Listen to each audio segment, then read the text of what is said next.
Hey guys, PopGamer1202 here, and I haven't been feeling 100%, but I have a lot on my agenda today, so I figured since I'm up and moving through my day, I'd record a review for you guys, so bear with me. With that said, if you enjoy this video, make sure to show support down below, subscribe if you haven't already, and if you do, feel free to hit that little bell icon to be notified whenever I upload.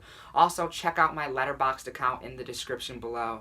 That's where I log all of my thoughts on movies and keep track of my favorites from 2019. That's also where I'll be talking about any Netflix movies that I watch, as I'm discontinuing the concept of doing reviews on those movies. But for those of you that still want to know my opinion in regards to Netflix movies, I'll be throwing in mini reviews into my weekly roundup videos that I do. So yeah, that's that. But enough of all the random talk. Without further ado, enjoy my review of Fighting with My Family. Do you know what it's like to want one thing in life, and then your own sister takes it away from you? It was my dream too. I have no idea who I'm supposed to be out there. You're not just doing this for you.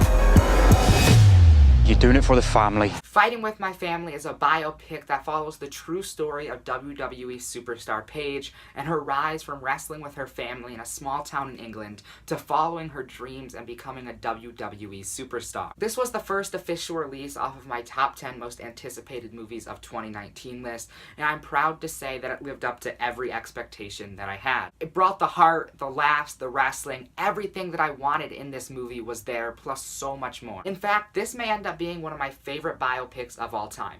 I love Bohemian Rhapsody, but the thing about it is that I did not grow up with Queen. They were before my time. I've been watching wrestling for what seems like forever, since I was a little kid, and I remember the night when Paige debuted against AJ Lee and captured the Divas Championship. I was a huge AJ Lee fan at the time, so I remember being so taken back by what had just happened, and I followed Paige's story ever since then. So this movie seems perfect for me. But the thing is, you don't have to know a single thing about wrestling to get a kick out of this story.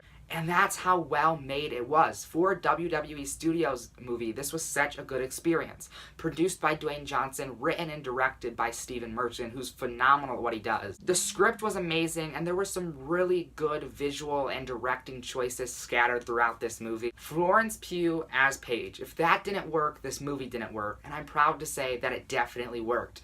In fact, I kind of forgot that she wasn't Paige by the end of the movie. Maybe an Oscar-worthy performance, maybe not. Definitely my favorite from this entire year so far, but it's only February, so that may change as time goes by. One thing that this movie does really well is the family aspect that the title suggests. I really felt the chemistry between these characters, and the family bond felt real. That chemistry combined with the phenomenal script writing made for some really emotional moments, and I teared up a few times throughout this movie. I'll admit it, that's like the first movie that's affected me in that way this year. And not only does this explore Paige's story, but it gives you an insight on what it's like to climb the ranks of WWE, train in the Performance Center, become a WWE superstar, and how wacky that system actually is. It was nice to relive that historical moment between Paige and AJ Lee, the Monday Night Raw after WrestleMania 30. I've had this Fighting with My Family poster up for a while. You may notice that The Rock is on it. He doesn't play a huge part in this movie, but he does play a part in Paige's success as what happened in real life.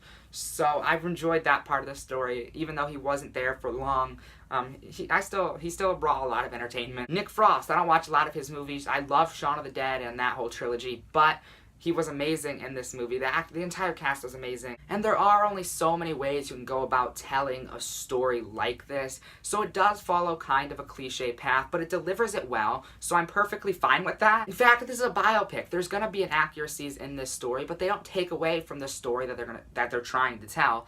That message is there, and it's delivered well. There was one thing that kind of affected me, that annoyed me a little bit, and that's what kind of resulted in me taking points off from the final rating on this movie, and that's the fact that they used the modern Raw and SmackDown Live arenas. Now, that's fine because they were recorded in actual WWE events, and that part's really cool, that all the wrestling and stuff was recorded post SmackDown Live and Raw, somewhere back in the line. But Paige debuted before they changed the style of Raw and SmackDown, and when they would switch to the replay system on Raw, they would switch to the old replay system style, so it looked really weird. I didn't know why they made that choice.